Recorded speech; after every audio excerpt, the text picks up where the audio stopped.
Hi, everyone. Welcome. Thank you. Yeah, all right, yeah. How are you feeling today? Good. I got up at 4:15 this morning and had a Red Bull for lunch, so I'm feeling pretty good about life. Super excited to be here today. Who am I, you might ask? I'm very prepared today. Normally, I never have notes for stuff like this, but today I have notes for what I'm to say. So hopefully I'll do a pretty okay job, hopefully. So who am I? My name is Carl-Johan Hasselström. Okay? I'm from Sweden. I'm still angry at my parents for giving me this very non-international name. So most of my friends and family around the world call me KJ. Sounds a bit cooler than Carl-Johan. So feel free to address me as KJ. Who am I? I'm the global COO of Universum. I've been with the company for 11 years. I was also here roughly 2 years ago, exactly in this venue, at the Universum Awards as well. So I was a bit nervous today, and maybe this is a really bad way of starting a day like this, but I'll do it anyway.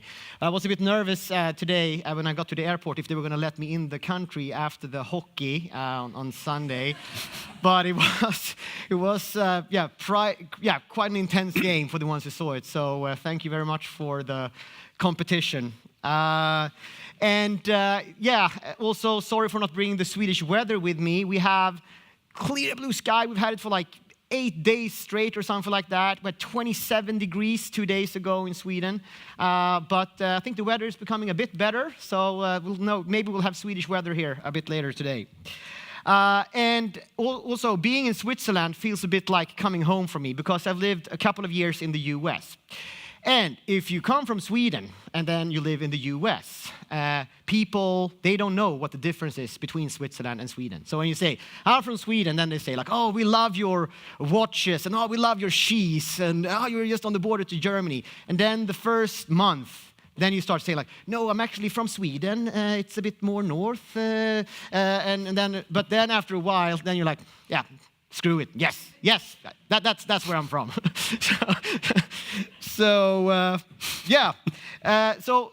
Like I said, been with Universal for 11 years, and this time of the year, when we're having these awards across the world, is one of the most exciting times for us. It's always so great to have so many passionate souls in one room and network and share. And that's also why I'm extra excited about today's session, because it will really embrace that. So as you probably know, we will have breakout sessions. There will be some quizzes later on, so there will be a lot of interaction. And you will also be seeing a lot of me today, whether you like it or not, because I will also be responsible for one of the breakout sessions, and I will also host the awards section during the dinner. So I'll be that annoying person who will interrupt you in your conversations and hand out awards all night long. But that's going to be a lot of fun. So a very long intro from me. Who's this handsome French gentleman standing next to me? Can't be best than Swedish man. Thanks a lot, KJ.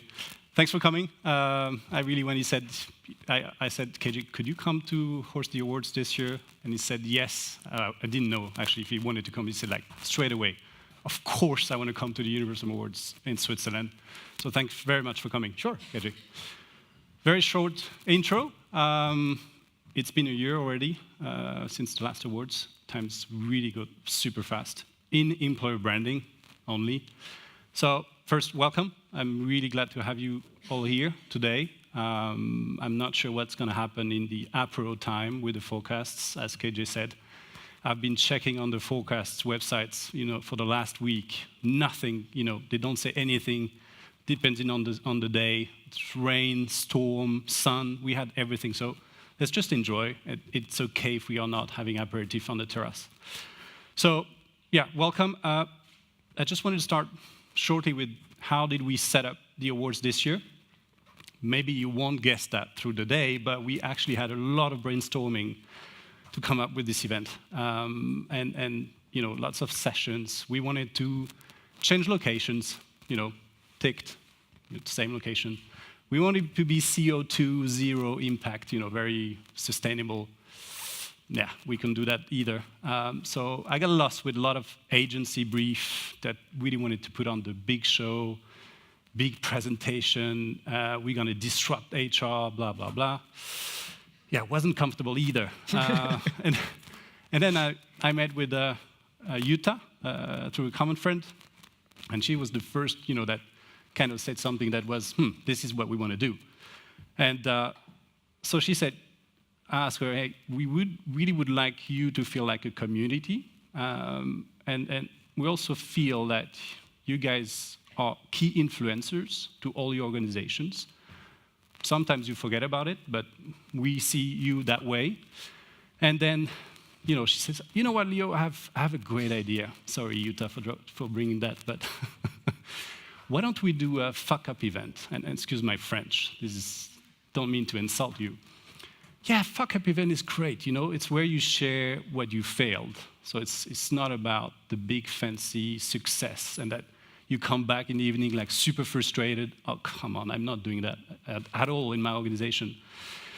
And I said, well, we may not be ready yet this year for the fuck-up event, maybe next year. So you guys just shoot. If you want to do a fuck-up event next year, let's try that. But I thought we were not quite ready.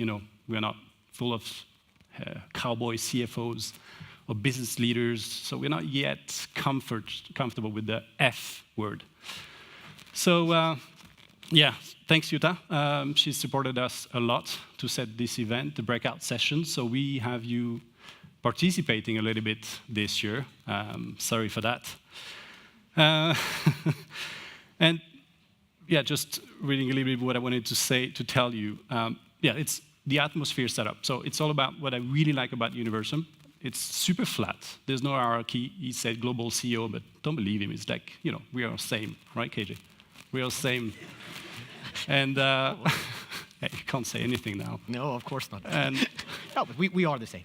So, no, but truly, this is really something I love about Swedish, that they really share. It's really transparent. It's really laid back. So please do so today. Forget about the titles. That would be super nice. And just I had a bit of a data geek moment yesterday. I thought, if we were to live up to 85-year-old, which I wish for all of you, I probably had too much drinking, so I probably hit 75. It's 744,000 hours of life, right? So let's say we are 40-year-old in average here. We still have 400,000 hours to live. We only ask for what? 5 to 8 hours today? It's not much. It's like 0.00007% of your life, right? It's almost similar as the employer branding budget for your company. So, it's the same. Let's enjoy it. It's a little bit of your time. We actually appreciate a lot that you came and you made this huge journey and you got lost on the way and also climbed the mountains to come here. So, yeah, we're really thankful for that and for the extended employer branding budget during the year.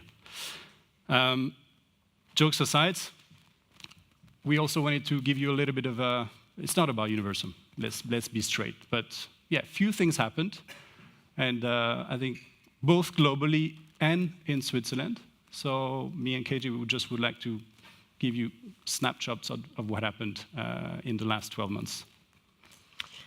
Yes, so me being the person who flew in from headquarters, I will of course do the global update, and Leo will do the local update. So the global update then. First, some of you might have seen this already, but we have new owners of Universum. So after 30 years, the main owner, Lars-Henrik Friis-Molin, has basically sold the company, and all the other owners have, of course, also sold off their shares. So we're now owned by Axel Springer and Stepstone. We are extremely excited about this. there are, of course, a lot of benefits to our business. Some benefits that we think are very short-term is that it will be very helpful for us in our data collection efforts. Also, the outreach through Axel Springer's media channels will also mean a lot for us. And I also think, yeah, especially in the DACH region, this will also mean that you will see a lot more of Universum going forward. So we're super happy to be part of this much bigger family now, and excited about the future. So that's the first global update, pretty important one. Next one is this, and there's a little typo here. I'll point it out, 2017. We don't have a 2018 logo yet, so that's why it says 2017 there. So we're also releasing the world's most attractive employers again this year. Jonna, can you help me? Is it the 9th year? No, it's the 10th year. Yeah, the 10th year, so it's a big celebration. Universum turns 30, and world's most attractive employers turns 10 years old this year. And a little shift from the last 4 years is that traditionally, when we launched it 10 years ago, we always published it in September. Then we changed it to June, like 3 or 4 years ago. Now we're changing it back to September. So it will be published on September 15th, but we will have the rankings ready already in the end of June. And Daniel Eckert, have you seen the rankings already? Nope? Okay. So not even if you buy him an extra drink tonight, he will give you the rankings. So we're super excited about that, and also to be partnering with CNN again. Then also Access Social. We've also now launched worldwide our new social media monitoring tool, Access Social, which basically is the prolonging of our research and kind of an always-on view for our clients. So basically, you look at the research, you build your strategy towards your key target groups, and then throughout the year, on a monthly basis, you will be able to track what drives engagement on social media, what type of messaging that you convey to the target group, and see, what to communicate, when to communicate, and also how to communicate it, because we also have a best practice library that now consists of 20,000 posts from all around the globe. So that's also something we're very excited about. Then we also have our data collection, and we're close to 900,000 respondents now worldwide. I think, Daniel Eckert, you can correct me here. I think we've closed 36 projects, and we have 19 live. That's good? Yes? Yeah? Yes, I was right. Good. Yes. So we're still collecting a lot of responses from all around the world. Obviously, here in Switzerland, we've closed the data collection because otherwise we wouldn't have any rankings tonight, right? Also, as many of you know, we are becoming better and better in digital activation every year. And the last year, we actually had 11 million engagement from over 1,000 campaigns around the world. So that's also very exciting. What else? We're also close to having, hopefully this year, we will have 1,000 people participating in our Employer Branding Academy. Has anybody in this room, or how many in this room have participated? 1, 2. Yeah, and then, we have one who might get certified tomorrow. Will you get certified? Yes. Okay. Me too. So that's also super exciting and something that we're very proud of. So we launched it in 2014. EVPs. Yes, we're continuing to deliver a lot of EVPs, global EVPs, regional EVPs, national EVPs, localized EVPs, and I could talk about this for hours, as my dear colleagues from Universum know. But what I think is very exciting with the EVPs is that we're actually going a lot more towards, because we're always talking about having an umbrella proposition, etc., which of course still is very important. But what we're now seeing is that companies are becoming even more advanced, and we're working a lot more with alterations and localizations of the EVP. I'm not kidding you now. We have one of the big management consulting firms in the Nordics. Does anybody want to guess how many target groups they have in the Nordics? Nobody dares to guess? Leo? 8. 322. That might be overdoing it a bit, but yes, that's how companies now are thinking about their employee value propositions. And Net Promoter Scores. How many here know how a Net Promoter Score work? Oh, not that many people, actually. So a Net Promoter Score is basically when you ask a client or somebody that you're working with how likely they are to recommend the service on a scale from 0 to 10. If they answer a 0 to a 7, is it? No, 6, yes. Then they're detractors. 7, 8 are neutral. 9 and 10 are promoters. So we have a Net Promoter Score among our clients of 30, and that's also a number that has gone up quite a lot the last year, which, me who work with the delivery organization or product development, etc., I'm very happy about. So that was the global update. Now over to Leo. Thanks, Shall we KJ. try the throw here? No, we shouldn't. No, we shouldn't. Let's do it. Let's do it.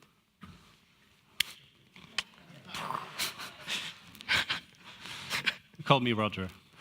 So we had a few things in Switzerland. Well, first, it's really nice to work with all of you. I had unanimous feedback, 100% from all the teams. They really take great pleasure in working with all the Swiss-based clients. Doesn't mean you're Swiss, but first, I think it should be mentioned.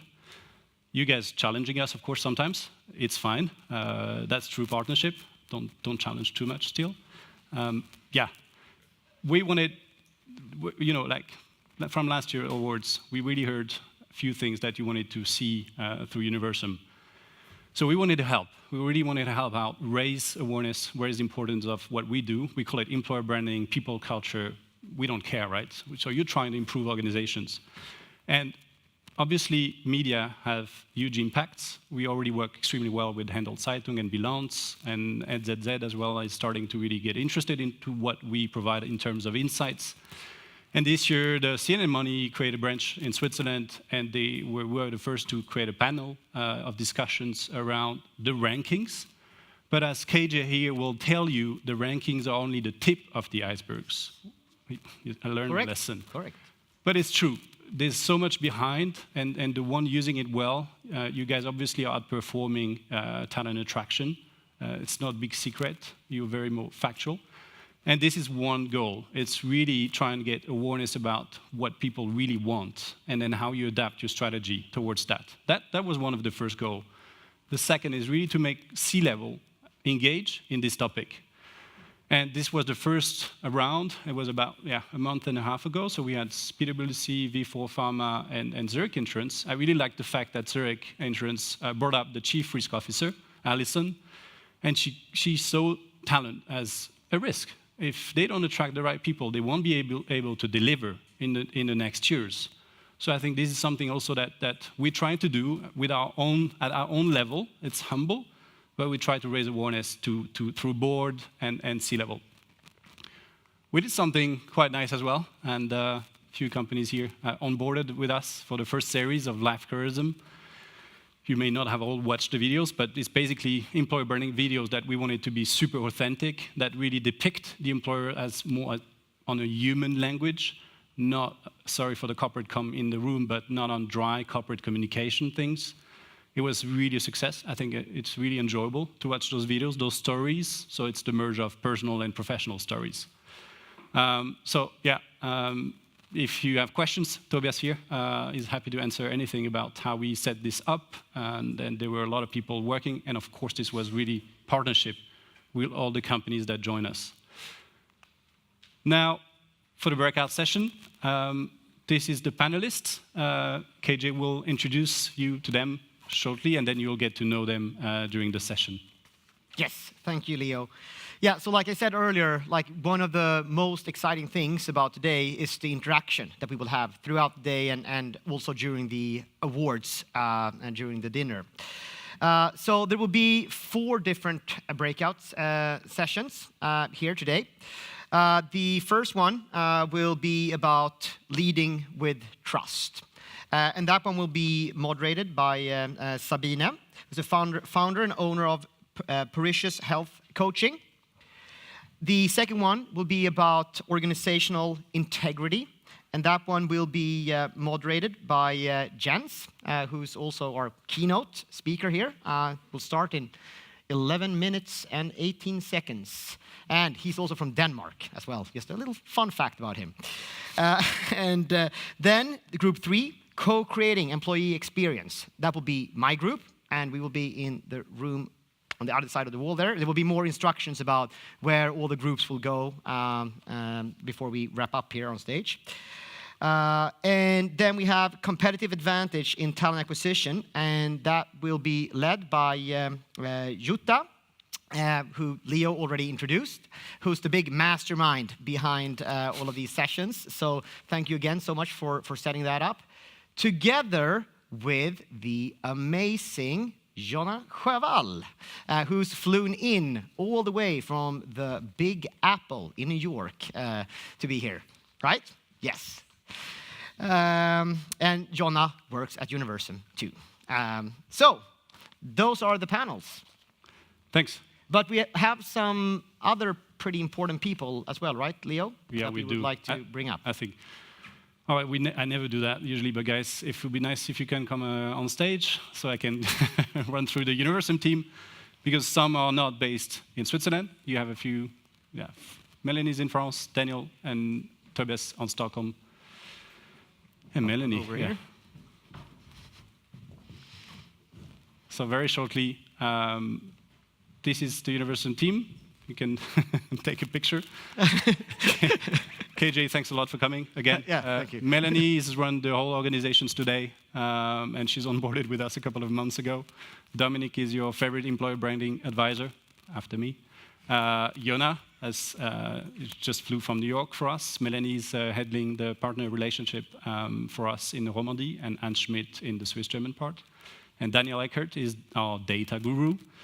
To make sure that, when we get calls from the journalist, how reliable is your data? He gets to answer those questions. And Tobias is the mastermind behind all the digital activation projects, the video, digital campaign on Facebook. So thank you very much, team, for being here and very helpful. And yeah, I'll shortly now introduce Jens, the first keynote. And thank you, guys.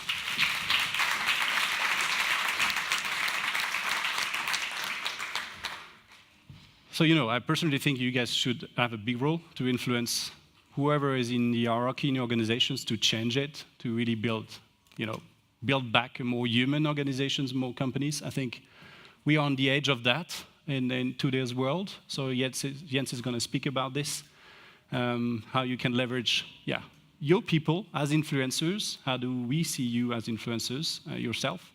Thank you very much, Jens, for joining us. Thank you. Thank you. So let's just start here with a little reflection.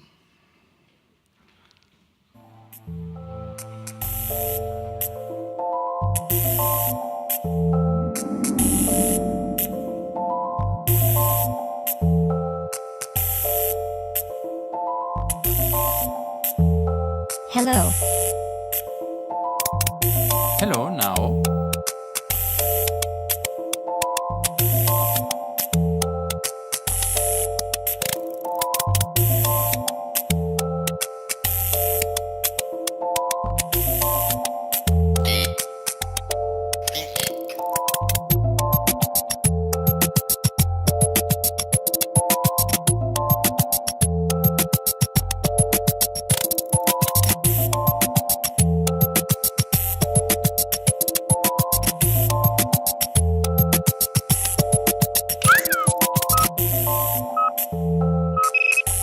Wow, what is that thing lying on the ground?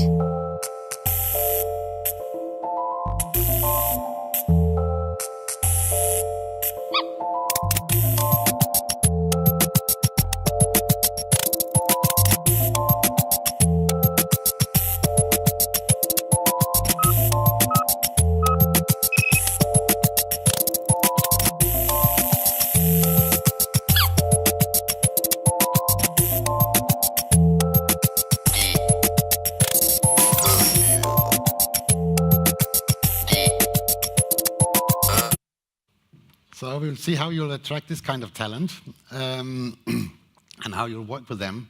So thank you, Universum, for having me here today, and thank you for everybody who's here. And so we'll spend the next 45 minutes in some interactive session.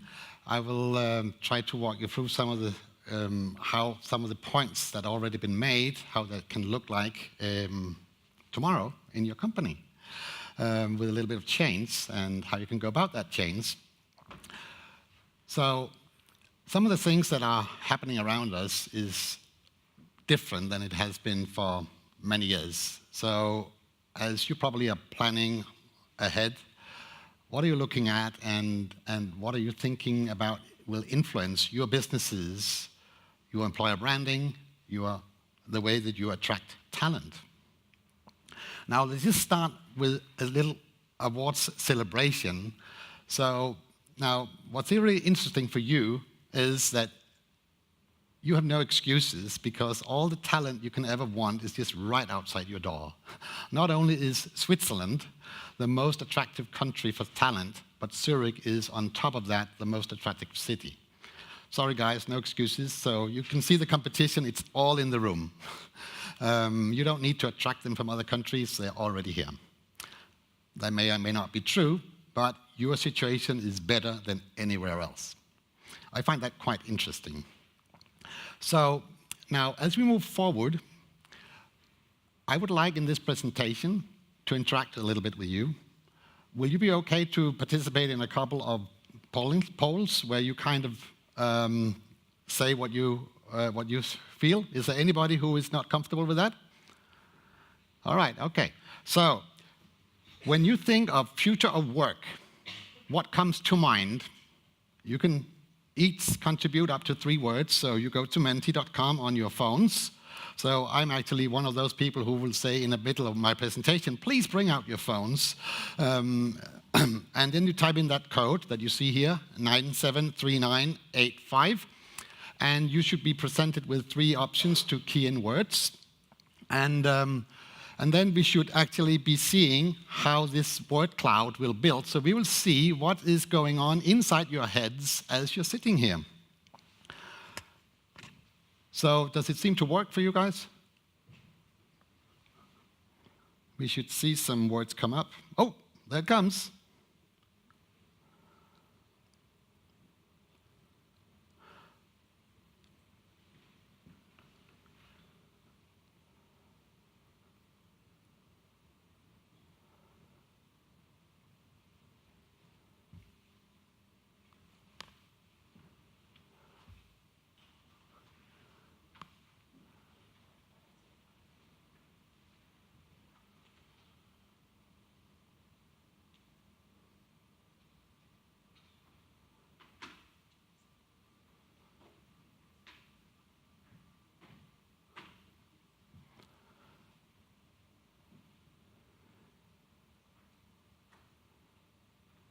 So we'll see who will be the winner, the flexibility or the digitalization, huh?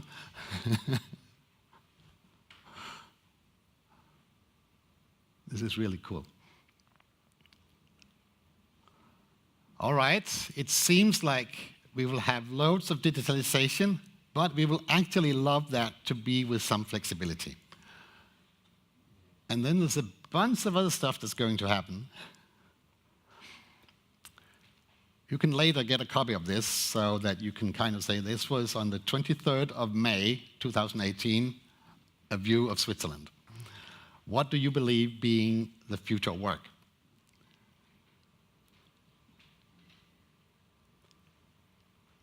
Lovely. I really like this. This is cool.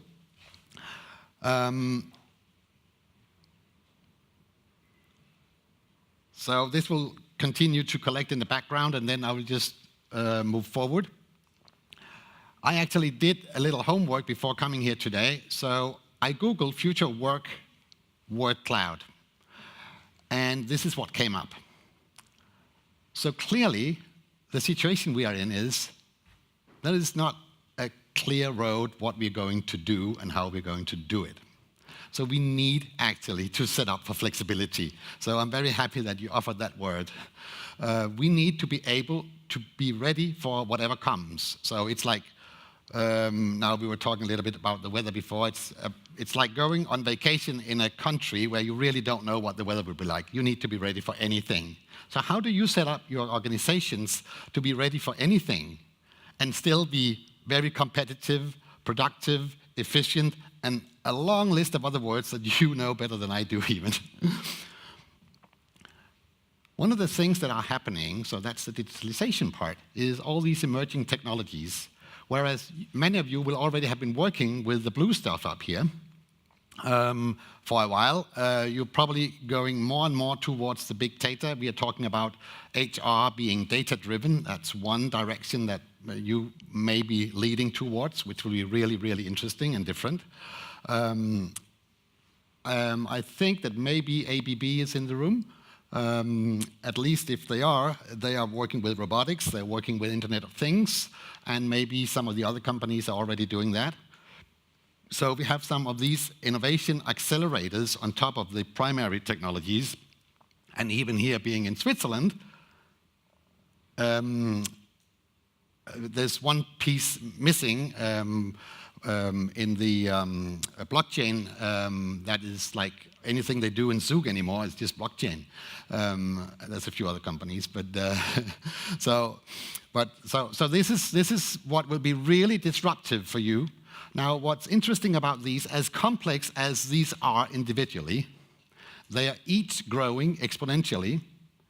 What does that mean? That means two things. That means that they will be developing in speed, so they will be developing faster and faster, and their impact will be faster and faster. That's one component. Then they are interdependent, and actually they're combinatorial. Now it gets really complex. So that's a part of the reason why we get very different word clouds, is that this is extremely complex, and we don't really know what to do with it. It will emerge as we go forward. So there's been lots of talk about this machine versus human. Are they going to take our jobs away? Can we just go on vacation all the time? And who will pay for that, by the way? And so how is that playing out?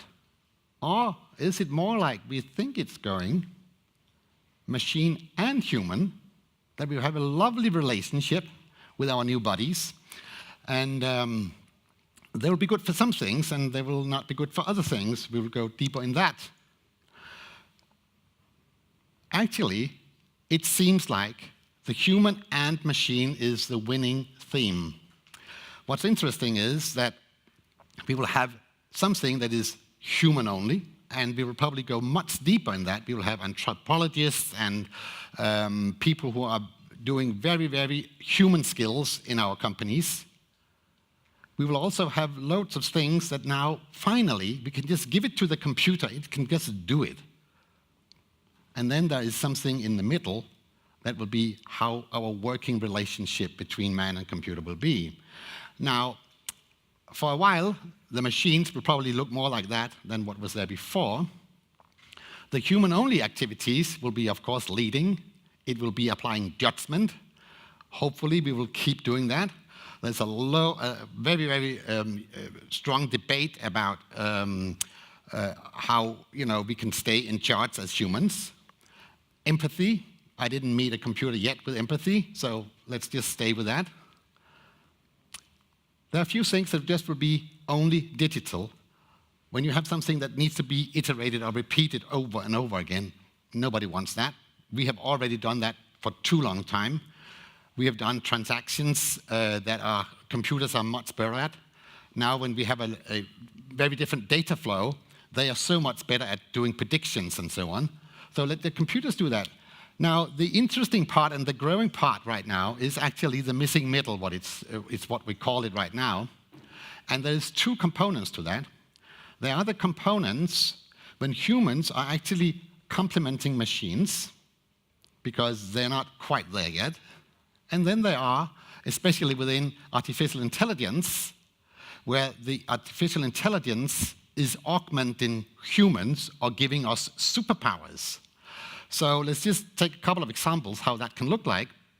So humans complementing machines, there's a lot of talk about self-driving vehicles, and there's a lot of talk about it. We don't see them in the street yet because it's not quite finished.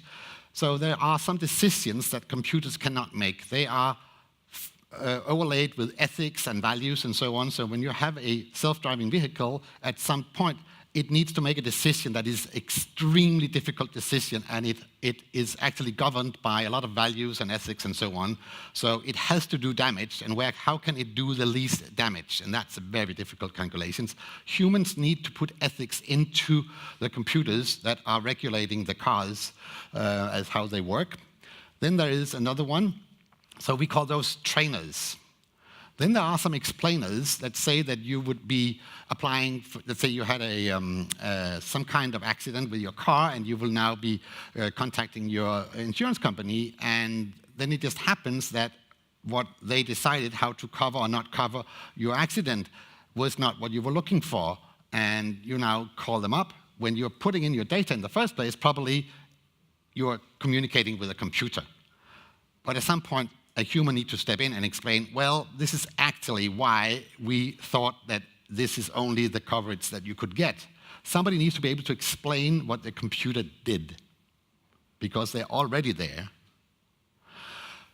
And then AI gives humans superpower. The least complicated example, but you might all have been using it in the last couple of days, is actually when we have a GPS in our car or on our phone or whatever, where we know stuff way before we are there. So it's not like, we may not associate that with superpowers, but it's pretty amazing that we can call somebody and say, I will be there in 2 hours and 13 minutes, and that's exactly when we'll be there. And we don't know, but we've been told by our computer, our AI system, that that's what's going to happen. And that's exactly what's going to happen. And loads of elements, small elements in our lives already, are actually where we are given powers that we don't really have, but we have them in our pocket, so we feel we have them. Now, all this is actually, no matter what kind of business you are, introducing change.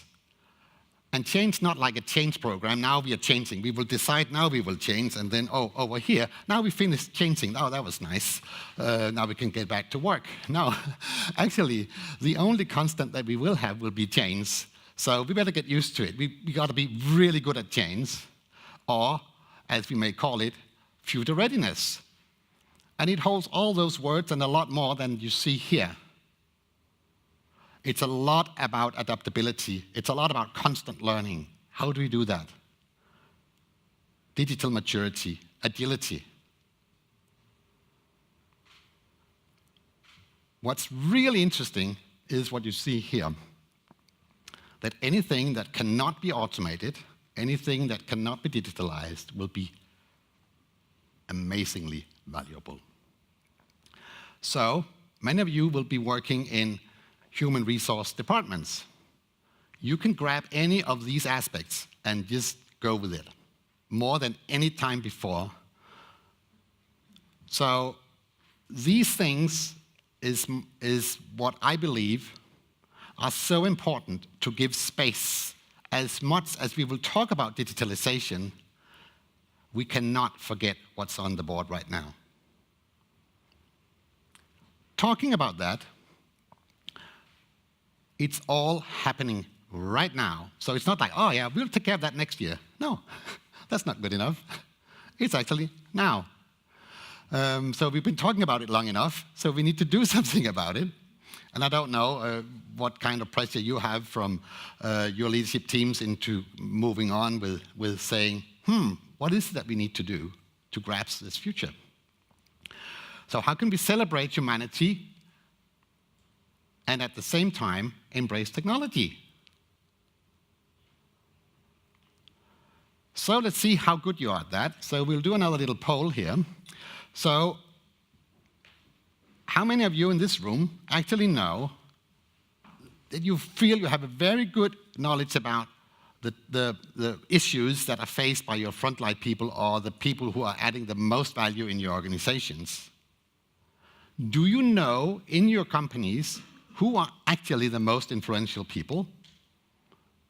And do you appoint change agents and ambassadors? So we'll do another poll, so you can take out your phones, and we can go to menti.com. I don't know, maybe there's just an update, but you should be able to clear the screen, and you should be coming to the next set of questions.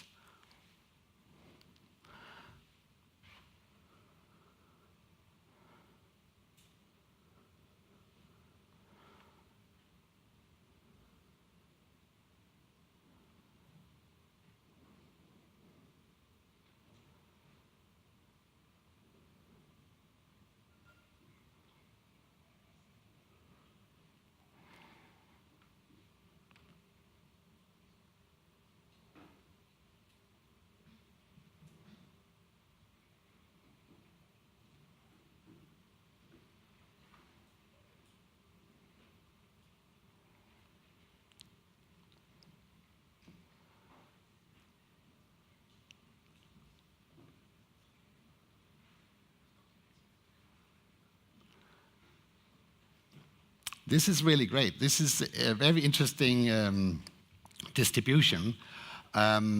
We have been working with influencers in big corporations for 11 years, and we've always asked as a quiz the leadership team, the top leadership team, if they are able to name out of 5 or 10, how many they ever want, to put a list of their colleagues' names and say, the most influential person is on this list.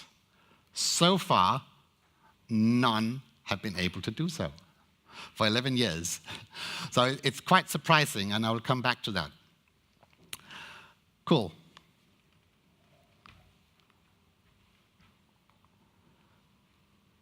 This is a little section here called From Friction to Flow. It could also be called from fragile to agile. And you just go with whatever is more, let's say, either compelling or challenging to you, depending on who you are. Normally, we would say, this is my company, this is what it looks like. Any of you could do this. You could draw up your company like this in a heartbeat. I was then going to your companies, and I was then making some photos of your leadership meetings. They look pretty much like this. This is what they talk about, and they get excited about it. And they should, because they're the leadership team. It's cool. And then some of you guys will then help them to put it into a totally perfect process, ending with a beautiful result. And everybody's happy, and we can go home for dinner. Now, this is what companies look like pretty much. And it works. We can see that. Most companies are making money, and you are in search for more talent, so it works. Yes, but can it work better? One of the challenges that we're seeing is that there is actually a lot of friction when you have hierarchies, you create silos, you have different islands that people are working on. Now, you can still have efficiency, but overall, you might be able to increase that efficiency. That communication you saw before from the leadership meeting, not everybody gets excited about that. So, if you reflect a second,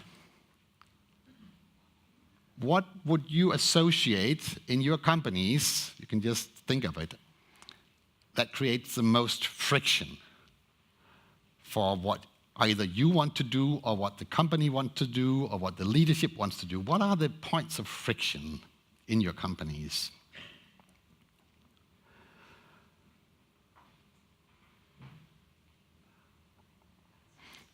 Now, whatever they are, what already was said by KJ and Leo is that we think there is a unique way to deal with it. It has to make sense at the water cooler or the coffee machine. Any problem that arises in your company from being very structured and divided can actually be solved at the water cooler. Well, that's easy, so now we can all go home. It looks pretty much like this. This is where you actually have your company running. This is when it's at its best. People getting together with their peers and making sense of did you see that note coming up yesterday and about the strategy change? What do you think of it? Those conversations are incredibly important because that's a lot of sense-making. And there are actually a few people in your organizations, and as we will see in a moment, 3% of your organization can make the whole difference. It doesn't mean necessarily that you can lay off 97%. They still need it for some production, but we'll look at it. Now, with how we are structuring in layers and different divisions, we're actually all living on different planets. And already, we all having our separate lives and we have our separate convictions and so on. So we actually come into work every day with a different perception of priorities and whatever we need to do. And those in the other department over there, they just don't get it. We know that. So we are a little bit having a friction point here. This makes us blind. And we kind of fumble around and we walk into the walls and the furniture, and we may have clashes with some of our colleagues that we never intended. When we came into work in the morning, we never intended to have that kind of little bit rough conversation in order to kind of both try to understand but also try to convince somebody about something because we have different viewpoints.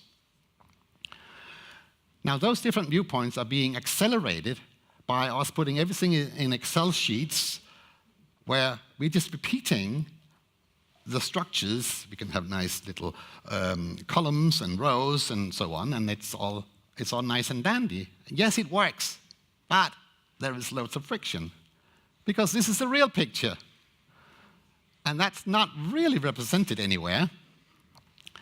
There's all kinds of things going on in organizations, and it's perfectly all right. People are just living their lives, and then they come into work to earn some money. And then they mess up the thing.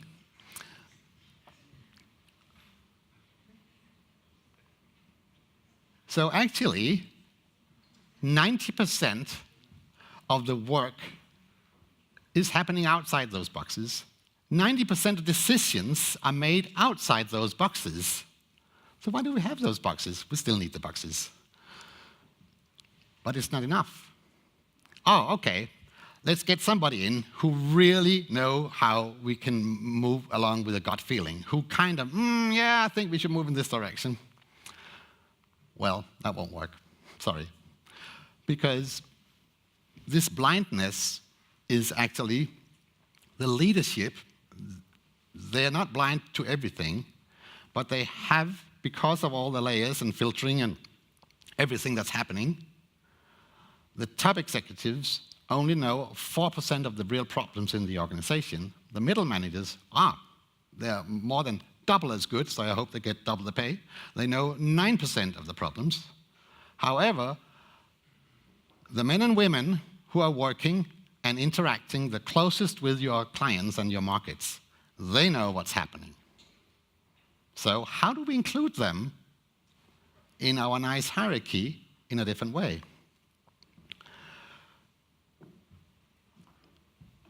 Here are some further facts that makes it difficult. And you're all up against this. You're working up against this every day. You can't just get rid of it. So it's there.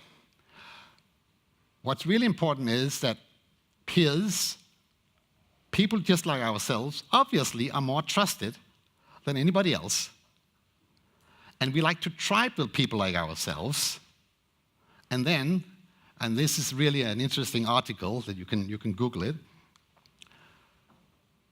34 times more efficient when you have a conversation than if you just send out an email.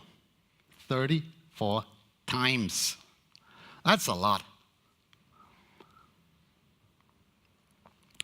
Now, when we come into a company, of course, we are presented with all the data points, the structures, and so on, and we start to make sense of it. Of course, we will then do a survey in your organization, and we will come up with loads of different aspects of your organization. We'll put it all nicely together, and we will actually find out exactly who are the most influential people. And it's not just how many you interact with in your organization. It's also the attitude, the values, the way that you represent the culture that is important. Now, let's just take only a very few have a very, very large number of contacts. Most people, they come in, they do their work, and they kind of focus on what they're asked to do, and they go home. And that's just fine. A few people are really connecting your company, and they can be anywhere. What's interesting is that we have found out that if you go for about 3%, but the right 3%, you can, it's guaranteed, loads of analysis show this, you can reach 85%, which is very, very, very efficient.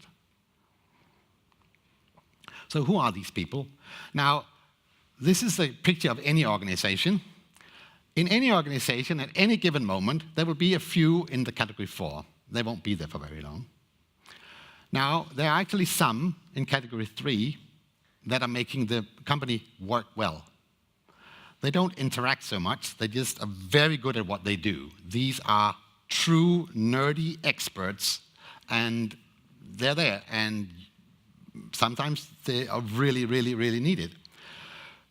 Category 2 is really important. They're really sympathetic people. They may not be the very, very best to what they do, but they're connecting things. They're moving around because they're sympathetic. And then you have the category in this category 1, this is where you will find your 3%. This is where you find your key influences. Of course, they know what they're talking about, and they're sympathetic. So you can think about your colleagues tomorrow, and you can give them a 1, 2, 3, 4, go and label them, and just don't tell them what it's about. And then you can see your company through that filter. Now, what's interesting is, it's not just, as I said, how many you know, also what kind of, if you are a candidate to be an influencer, what do you stand for? That you can be a good influencer, but you can maybe be on the wrong side of a number of key values, or you can be on the wrong side of the strategy that was just laid out, or whatever. Then you should not be a key influencer. There was a very elaborate study done, and it's a bit off the corporate agenda, but it was actually done on obese people. And we know that obesity is not contagious. You know, you don't... it doesn't pass on. But when you were looking at people who were obese, they had an overrepresentation of obese friends. And a number of other aspects just like that is that whatever we represent as values and culture and whatever, we attract and influence people of the same nature. This is a very important aspect of choosing your influences. So here's one specific example from a study we did a couple of years back. When you do the best you can to select whoever is on your programs for moving up the ranks or training, whatever you want them to do, you do the best you can to make sure that you promote the right people. However, we found this one company where this one woman, she was quite quiet, but her qualities was that she was really listening. And we know that's a quality, and we try to listen, but sometimes we just don't really listen. And she was reflecting, and then she was extremely helpful. She happened to be the most influential person because everybody will go to her and have very important conversations about making sense of what was going on. Another surprising example was a company, huge, multinational. They wanted to do all the right things, so they were changing from a silo organization to a matrix organization. And in that process, it just happened to be a person who had been with the company for only 4 months that was the most influential person for that process to take place in a good way. Now, that would probably not be the first guess of the top leadership that the guy that just walked in the door was the one that was most helpful. It's actually very nice to know, because you can build on it. So here's a more schematic example. We have A and B. Obviously, they both have 6 friends in the company. Now, B have just friends that have more friends than A's friends. So B, of course, is a better influencer. Now, so we need to look beyond. It's not just how many you know, but it's how many they know. So when you pick the right 3%, these are the red dots here, as everybody would notice, then you actually cover the organization pretty well. In this case, it was 90% was covered when you choose the right. That is a huge efficiency. Now, those 3% can have different opinions. They don't necessarily represent exactly what you want them to, but they are a voice of the organization. So if they don't want to go with a change, it's not going to happen. You can do whatever you want, but it's not going to happen. So they are early indicators of where you can move. Now, here's an example of where we're putting some of the things together. It's an American-based organization, and we did the analysis, and we were then looking at, so what kind of vibe was there in the organization? So this was then, what is your attitude towards change? And we can see that the Americans were much more excited and engaged in change, whereas the people in the UK for this company, they were not really so excited about it. So there's an interesting little extra point to this. This American company had just 3 months before we did our analysis purchased the British entity, and obviously this was not a part of their due diligence. But it might have been nice for them to know it's going to be a little bit uphill when we need to change them. So you could factor that in to the way that you were going to onboard the organization. There's huge value in knowing both who they are and what their attitude is. Normally, now Lincoln was a very clever man, and he would say, to persuade the undecided, send in somebody they trust. And somebody they trust, every analysis shows that we trust somebody like ourselves. So don't send in the top manager. Yeah, you can do that, but it might not be the most helpful. Send in somebody who is like the group, that is a little bit undecided, on the fence about whatever is going to change. Now, as I said, these 3%, they can pull in both directions. They can pull with the change or against the change. But what you know is you can identify them, you can have conversations with them, because it's only 3%. So even a huge 100,000 people organization, you can have a conversation with a 3%. It's possible. Another way to look at a company is that you have the corporate information, new strategy coming out, or change program, or whatever. It will come out as a structured and formal communication. That's one element of making sense of what is it that is required of me, what is expected, what is happening, and you start to make sense of that. That's one component. Then, of course, there are your role models, which should be any member of your leadership, obviously, and others, who role model. They will be in a formal position. They will role model in an unstructured way. That's another component of feed-in. Then you have the conversation and the trust that the 3% represents, because they're right there.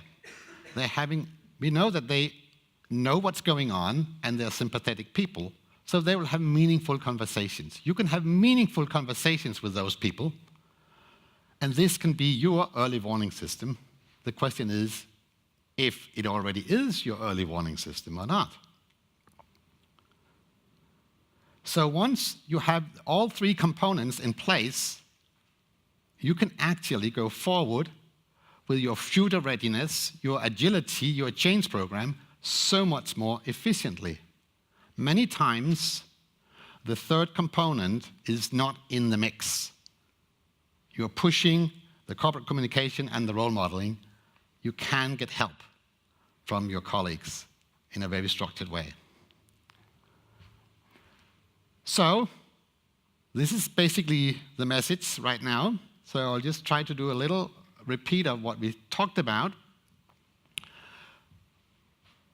Change is coming, you know that. Now, how can you deal with it? How can you set your organizations up for constant change?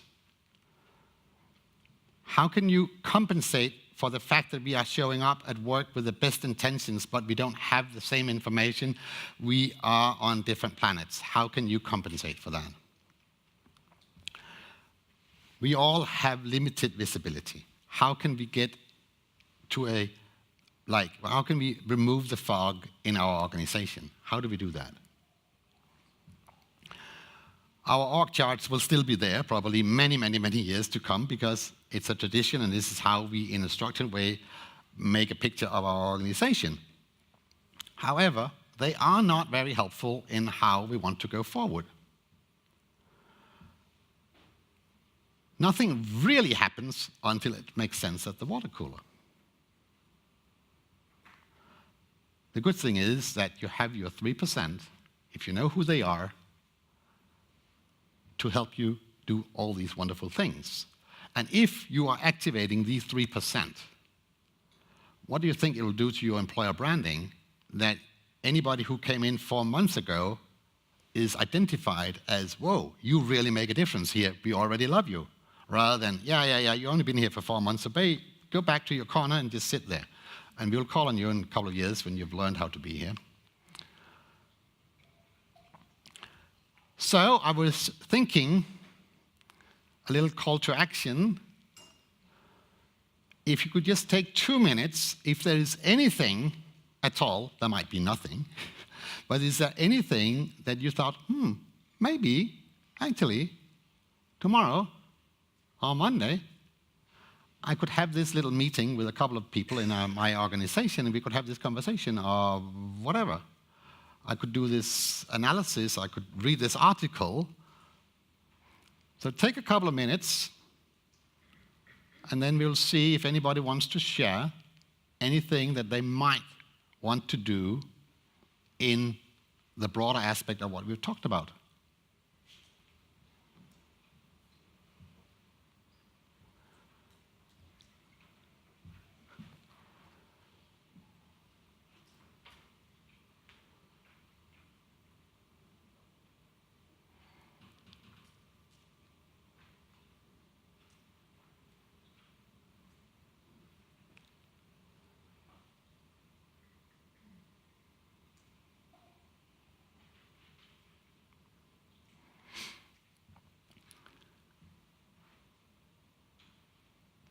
We will be talking a lot, both this afternoon and this evening. If anybody wants to share anything right now, it's fine. If you don't feel comfortable, that's very fine. Is there anybody who would like to share something that they're thinking about doing?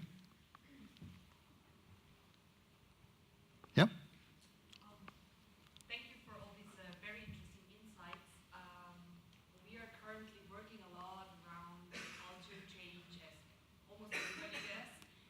And a lot of things that I'm confronted with is that a lot of people inside our company are telling me, Alison, we are really ready to change and we're really motivated to do everything. But, as long as the ExCo members don't behave the way you describe, I will never, and we don't have a chance. And what you now mentioned is really, is it still the fact that we need those role models from the top management, or is it a lot more effective to work with those influencers you mentioned, and it's kind of a comfortable excuse to not change? So this really food for thought for myself, and thank you very much. Yeah, you're welcome. Thank you for sharing. Now, I've obviously heard this a number of times in different organizations, and This is one of those uncomfortable shifts that are kind of growing up through the floor, and at some point somebody needs to call it. So thank you for sharing that. It's really relevant.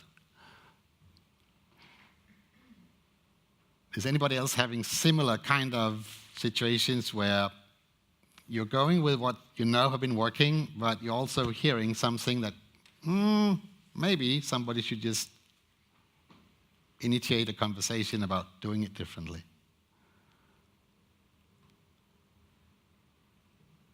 Yes? I was wondering if it's possible to have people that are hired in the hierarchy to become mystery hosts. Absolutely. What we normally do is we do actually, in our analysis, we report back without anybody in a leadership role and with people in a leadership role. Obviously, sometimes you're very lucky that one of your key influences will be a member of management or leadership. And that makes a number of things easier because you can better bridge between where you're coming from and where you want to go. And they get to have meetings with other influences, so they get to meet people that they maybe not normally would have meetings with. So yes, it's a very interesting and important point. But the conversation in any specific organization is important when you look at both influences outside of leadership and including leadership.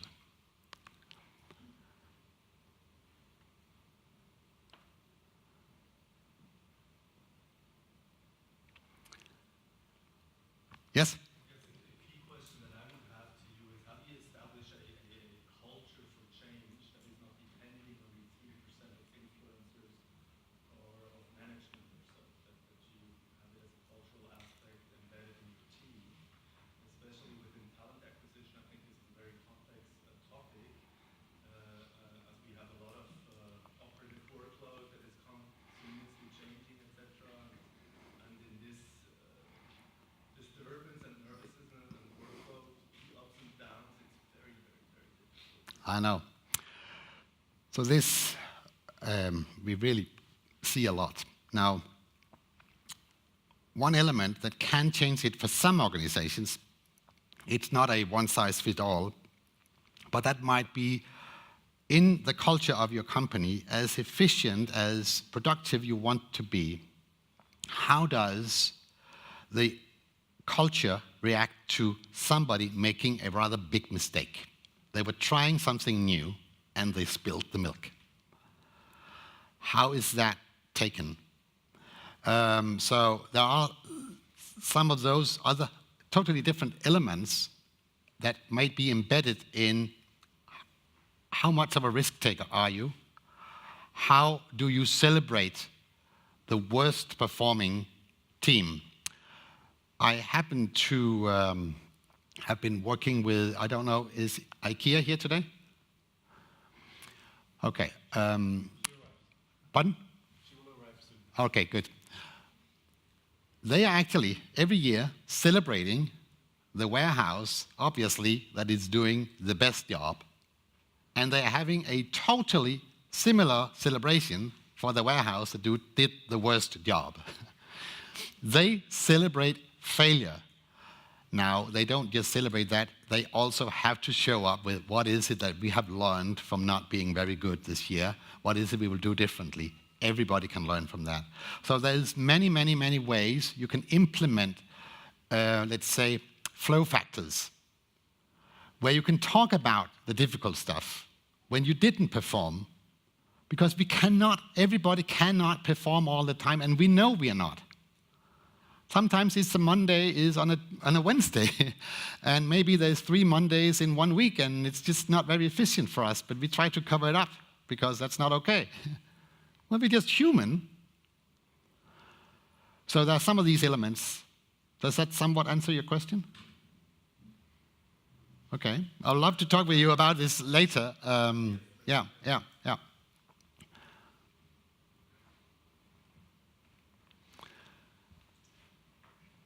All right. So thank you for listening, and It was great just talking with you guys, and I'm looking forward to spend the rest of the day with you guys. Thank you.